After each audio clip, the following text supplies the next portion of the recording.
મારા પપ્પા અહીંયા કામ કરે છે. તો જય શ્રી કૃષ્ણ તમારા બધાને. ડે 29 માં તમારું સ્વાગત છે. તો આજે છે ચંદી પડવાનું જમણવાર પપ્પાની ઓફિસે. તો ચાલો આપણે ઓફિસે જઈએ. અમે ત્યાં પૂગી ગયા હતા અને સોડા પી લીધી હતી, વેલકમ ડ્રિંક, અને જરીક વહેલા આવી ગયા હતા. તો પોપકોર્ન ખાતા ખાતા અમે વહી ગયા હતા બધું જોવા હાટું. તો ત્યાં જોઈએ તો લેક ગાર્ડનમાં પૂગી ગયા અને એની એક્ઝેક્ટ બાજુમાં જ ગાર્ડન હતું જ્યાં પાણી શરૂ હતું અને એટલું મસ્ત એનું તળાવ હતું, બહુ જ મોટું, લગભગ 1.5 કિલોમીટર જેટલું તળાવ હતું. અને પછી ફંક્શન શરૂ થઈ ગયું હતું.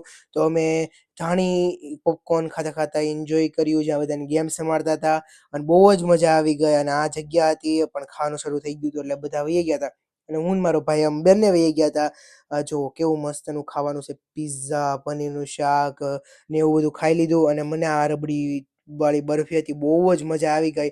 આવી બરફી મેં ક્યાંય નથી ખાધી. અને પછી વહી ગયા પપ્પાનું ઓફિસ ટૂર લેવા માટે. અને જો પૂગી ગયા અને અહીંયા મારા પપ્પા કામ કરે છે આ બ્લોકમાં. અને ત્યાં એની ઘંટી જ્યાં ઘસે છે હીરા, ત્યાં પૂગી ગયા.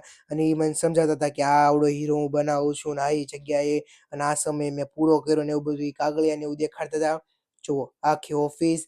અને પછી આગળ વધ્યા, જ્યાં અલગ અલગ ટાઈપ્સના હીરા બનાવવાનો મશીન હતા, અથવા તો હીરાને કટિંગ કરવાના બહુ જ મોંઘા મોંઘા મશીન હતા, જે અત્યારે બંધ હતા. અને પછી આગળ ગયા અને પેલા માળે ઉપર ચડી ગયા અને ત્યાં જઈને જોયું બહુ બધા દરવાજા છે. અને આપણે કોન્ફરન્સ રૂમમાં પૂગી ગયા. આ જ્યાં મીટિંગ થઈ કોન્ફરન્સ રૂમ છે. અને પછી રિસેપ્શનિસ્ટ એરિયાએ પૂગી ગયા, ત્યાં બધું જોયું. અને દરવાજા ખોલાય એટલા બધા દરવાજા છે ને તમને ખબર જ ન પડે કે આપણે ક્યાં છીએ એની રીતે.